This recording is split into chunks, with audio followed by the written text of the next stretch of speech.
Wait, you are. The moment she revealed her true identity, Nancy was left speechless. At the hospital where I'd brought my niece, I fell in love at first sight with Nancy, the beautiful doctor. Despite my attempts, Nancy wouldn't open up easily until one day, by chance, we bumped into each other at a bar. After being betrayed by my girlfriend and losing my job, this was the fateful meeting I never expected. That night, with a little liquid courage, I made a wild proposal to Nancy. Hello, everyone. Welcome to Revenge Office. Today, I'm going to share a new story with you. Let's get started. My name's Richard Brown. After my girlfriend, Margaret, dumped me and kicked me out of our shared place, I moved in with my sister. I'm so tired of being broke. Margaret, the spoiled daughter of a prominent hospital director, only thought about herself. Though I'd reluctantly dated her, she cheated with a wealthy doctor. My parents passed away in a car accident when I was in high school, leaving my sister and me to rely on each other. I went to college on a scholarship, but most of my living expenses came from my sister. Who would have thought at 28 I'd be depending on her again? I felt incredibly guilty, but my sister welcomed me with open arms. I owe you too, you know, my sister said with a smile. Her husband had left, practically disappearing overnight due to his gambling debts. Wanting to help her, I'd been using my own paycheck to pay off those debts. You're the reason it's all paid off now, Richard. Thank you. As my sister expressed her gratitude, her daughter Linda copied her. Thanks, Richard. 4-year-old Linda looked at me with a big smile. Little did I know, Linda would soon change my life in a big way. That day, while job hunting, I was also watching over Linda. My ex, Margaret, had used her father's influence as a big hospital director to take my job. You're getting what you deserve for being poor, she sneered. Margaret, who wanted a life of luxury, had clearly tired of someone like me. Just as I was recalling all that, Linda suddenly began running a fever. Linda often caught colds, and every time, my sister had to take off work. I took Linda to the doctor on her behalf. That's where I met Dr. Nancy Wilson, a stunning beauty. Her refined, balanced features and snow-white skin were mesmerizing. It felt like she'd stepped right out of a painting, her beauty almost unreal. The moment I saw her, I was struck, just like the first crush I'd had back in grade school. That girl might even look as stunning as Nancy by now. Lost in my thoughts with a goofy smile, I noticed Nancy's cool gaze.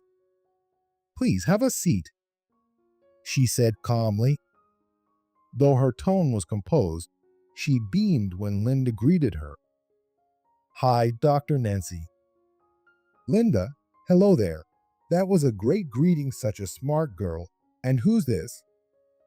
Her warm smile captivated me, and I felt my cheeks flush. I'm Linda's uncle, I stammered, my voice a bit shaky with nerves. Linda giggled, even with a little cough, seeing me flustered. Then, Nancy turned her attention to Linda, ignoring me. Oh dear, you've got a bit of a cough. Let's check you out. After examining Linda for a while, Nancy looked at me with a serious expression. I'll prescribe some medicine. Please give it to Linda's mom. Yes, thank you. I'd like to check on her next week too, so could you bring her in again? Of course, doctor. Your name is. Take care, Linda. See you next week. Okay, see you, Linda said, waving to Nancy as she tugged at my hand. Richard, let's go. Dr. Nancy's busy. Oh, right. Feeling a bit reluctant, I left the room. The next week, I took Linda back to the hospital, but my distance with Nancy didn't seem to close at all. Just as I was wondering how to get closer to her, one night, an unexpected opportunity came my way. Here, this is to thank you for looking after Linda so much lately. With that, my sister handed me a free drink ticket for the bar. You've been stuck at home a lot. Go out and have a drink or something. Thanking my sister, I headed to the bar alone. As soon as I walked in, I made eye contact with Nancy, who was sitting at the counter. Nancy looked at me intently. You're heart pounding. I waited for her next words, only for Nancy to frown. Who are you again? Almost losing my balance, I grabbed onto the counter stool. Doctor, I'm Linda's uncle. Oh, that's right. If you'd like, feel free to sit next to me. What, really? The joy of sitting with her quickly outweighed the shock of being forgotten, and I couldn't help but grin. Seeing my face, Nancy chuckled softly. Is something funny? No, you just always seem to be enjoying yourself. Apparently, I came off as someone who's always happy, even though it was just because I was glad to see Nancy. It'd be nice to enjoy every day, but I got dumped and lost my jobs. What? So now I'm staying with my sister. Pretty pathetic for a 28-year-old. Oh, we're the same age. I guess 28 is a challenging age. Did something happen to you too, doctor? Yeah, well, if you'd like to share, I'm actually a pretty good listener. When I smiled at her, Nancy hesitated for a moment before opening up. I'm going to have an arranged marriage. I was so shocked that I nearly spit out my drink. Why, do you actually want to get married? My father is the hospital director, and he's looking for someone to take over. Why don't you just take over the hospital yourself? I suggested that too. But my father wants me to have a family. Ever since my mother passed away when I was young, he's worried about me, his only daughter. I see. I understand his feelings, but an arranged marriage, are you okay with that? I mean, do you have someone you like? I do. Oh, even though I'd asked, I couldn't help feeling a pang of disappointment. But I can never meet him again. I don't even know his name or where he is now. When did you meet him? In elementary school. That long ago. Have you been thinking about him all this time? Of course, I've dated others, but he's always been in a corner of my heart. I couldn't help feeling envious of the person who held such a special place for Nancy. So, you want to marry him? Not marriage so suddenly, but yes, I'd like to marry someone I genuinely love. Watching Nancy smile wistfully, I downed my beer in one go. Got it. I'll help you. I want you to be happy, even if it's for the both of us. Why? Why, you ask? Just because. Of course, I couldn't tell her I'd fallen for her at first sight, only to be crushed, so I just offered to help. First, we need to convince your father. That's true. But wait, are you the one who's going to convince him? Yes. That's ridiculous. He'll definitely be like, who on earth are you? I actually have a secret plan. Slightly buzzed, I leaned in and whispered it to Nancy. I see. But will it really work? Trust me. Grinning, I rubbed my nose with my hand, which made Nancy's eyes widen. Oh. Sorry, something wrong. Nothing. It's nothing, so tomorrow then. Thanks in advance. That night, we shook hands with smiles. Who are you? The next day, Nancy's father froze in surprise at my sudden appearance. Nice to meet you, Dad. What, Dad? What's going on here? Oh, sorry, just trying to sound cool. My name's Richard Brown. As I greeted deeply, Nancy started explaining to her father. Dad, I'm dating Richard, so I can't go through with the arranged marriage. What? This is the first I'm hearing of a boyfriend, Brown. Was it? So, what do you do for work? I'm currently unemployed. Unemployed? As in, no job at all? Yes, that's right. No need to keep repeating unemployed, like it's a tongue twister, Dad. As I laughed, Nancy let out a small sigh, watching the two of us, and muttered quietly, Is this really going to work? Nancy's father wiped his cold sweat with a handkerchief and began explaining to me. I'm looking for someone to inherit this hospital. I can't let my daughter marry someone unemployed like you. Come on, Dad. Please make an exception. No way. Just one more try. What do you think this is? A bargain? Hey, this isn't a negotiation. Nancy interjected, unable to hold back. Anyway, I'm not doing any arranged marriage, she insisted. Please don't say that. I have a chronic illness and could collapse at any moment. I just want to see you happy before that happens. Seeing her father's tearful expression, Nancy fell silent. Brown, why are you unemployed? What was your last job? Just as I began to respond, the door to the director's office opened, and a deep male voice interrupted. He's a doctor. I turned around, and standing before me was the last person I expected. H. Johnson Sensei. Long time no see, Dr. Brown, or should I say, unemployed Brown now. Wait, Nancy's arranged marriage partner is Johnson Sensei. Yes, that's right. Hearing this, I pulled Johnson outside the director's office. What happened to Margaret? You were dating her, weren't you? I whispered, and Johnson sneered. When you take something from someone else, it loses its thrill once it's yours. So I got rid of her. Got rid of her? Ever since you left that hospital, good doctors have been quitting one after another. The hospital's in bad shape. I'd heard rumors about the declining reputation of Margaret's father's hospital. Marrying Margaret wouldn't benefit me at all, so I thought I'd marry Nancy instead and take over this hospital. You. So there's no love for Nancy. Love? Who needs that? I certainly don't. I just plan to use her to climb up the ladder. I'd always thought he was a slimy guy, but I hadn't realized his character was rotten to the core. Shaking with anger, I glared at Johnson. What do you think Nancy's life is worth?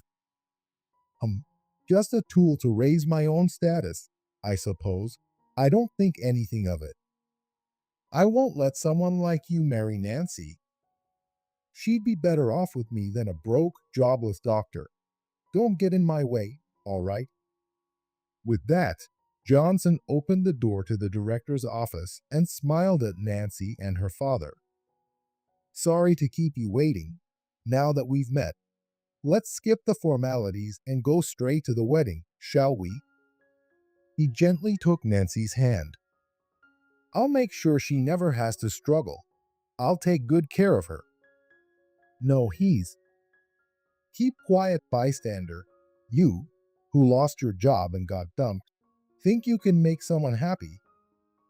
Johnson's words cut deep. The truth was, I had nothing to my name right now. No money, no home, no job. Could someone like me truly make Nancy happy?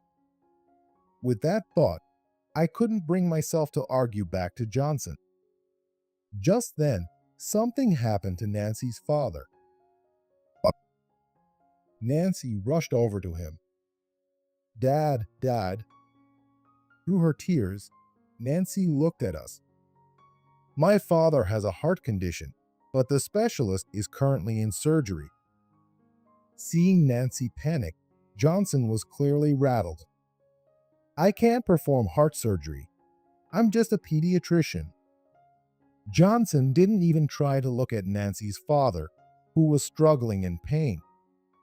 I quickly approached her father, nodded reassuringly at Nancy.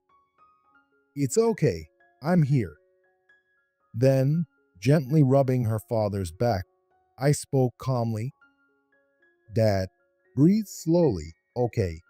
Take a deep breath in, and then exhale gently. Nancy's father was struggling to breathe, but he gradually calmed down by following my breathing guidance. Nancy, your dad is just having a hyperventilation episode, but to be safe, let's have him examined. Could you call a nurse? Yes. Nancy quickly brought in the nurses, and I guided her father to the exam room. In the end, it was only hyperventilation, and no emergency surgery was needed. However, to prevent any complications from stress, Nancy's father was admitted for observation. Witnessing my swift actions, he had the surrounding doctors check my background. When he found out I was a surgeon with numerous successful heart surgeries, he asked me to perform his procedure. I was hired on the spot at Nancy's father's hospital, and the surgery went smoothly. As soon as it was over, Nancy rushed over to me. Richard, thank you, and I'm sorry. What? Why are you apologizing? I honestly thought you were just an unemployed, carefree guy. Well, you weren't wrong. I was a carefree, unemployed guy. I don't even know how to thank you enough. No need to thank me. I just did what any doctor would. But please, let me do something to show my gratitude.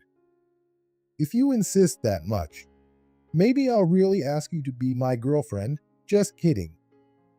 I laughed, scratching my head. Then suddenly, Nancy grabbed my arm.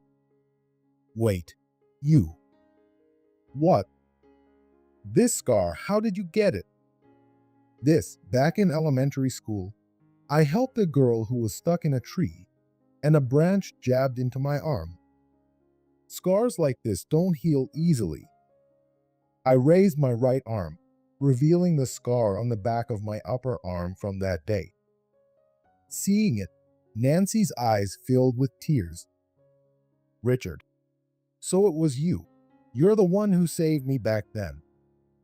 Wait, are you that girl? The girl I'd met in the park near my home during grade school. My first crush was now standing right in front of me. I stood there, frozen in shock. Back then, whenever I played near home, everyone teased me for being a child from a single-parent household. I hated it, so I'd take an hour just to play at that park. I didn't even know her name, but the smile she gave me when our eyes met stole my heart. I had so many chances to ask her name when we played together, but I was too shy and nervous, so I never did. I'd always just call her hey or you. You were always so kind to me, the girl who didn't have any friends. Once, when I was crying, you cheered me up. That meant so much to me. But then, one day, you just disappeared. Yes, back then, my dad was still working as a staff doctor. We moved because he wanted to start his own practice. I see. I thought maybe you just didn't like me anymore. No way, Richard. You were always there to help me. Even as I grew up, you were always in my heart. Because of her complex about having a single parent, Nancy had grown up avoiding deep connections with others. The wall I'd felt between us was because of that. When we talked at the bar, I somehow felt you were different from other people. And the way you laughed, rubbing your nose with your hand. Oh, that's a habit I've had since I was a kid. That's when I thought, maybe it's you, but I wasn't sure until I saw this scar. Nancy smiled brightly. Seeing that smile, memories from back then flooded back, and my heart pounded intensely. I've always wanted to see you again, too. Meeting you like this feels like a dream. Me too. I never thought we'd reunite like this. Nancy, I know I'm just a carefree, goofy guy, but I want to be with you. I want to make you the happiest person in the world. Hearing that, Nancy wrapped her arms around me.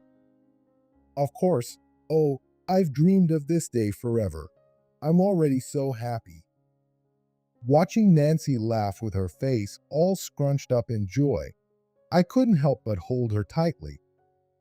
This was how fate brought us back together, and Nancy became my girlfriend. When I got home, I immediately shared the news with my sister and Linda. Linda, you're Cupid in this love story. What's Cupid? Well, it's someone who brings happiness to others. So if I'm here, everyone's happy. Yes, very happy. I gently patted Linda's head as she smiled at me, beaming. After that, Nancy and I started living together, and a year later, we got married. Nancy's father is delighted, often telling others how he's gained a great successor for the hospital. Johnson, having been passed over as a groom, tried to rekindle things with Margaret, but was, of course, unsuccessful. With no notable accomplishments as a doctor, I heard he ended up at some rural hospital. Margaret remains as spoiled as ever, going through boyfriends who break up with her quickly. Apparently, she's still searching high and low for her future husband. Since then, Nancy and I have been blessed with 2 daughters. With Nancy, our daughters, my sister, and my niece around, my father-in-law and I joke about feeling outnumbered.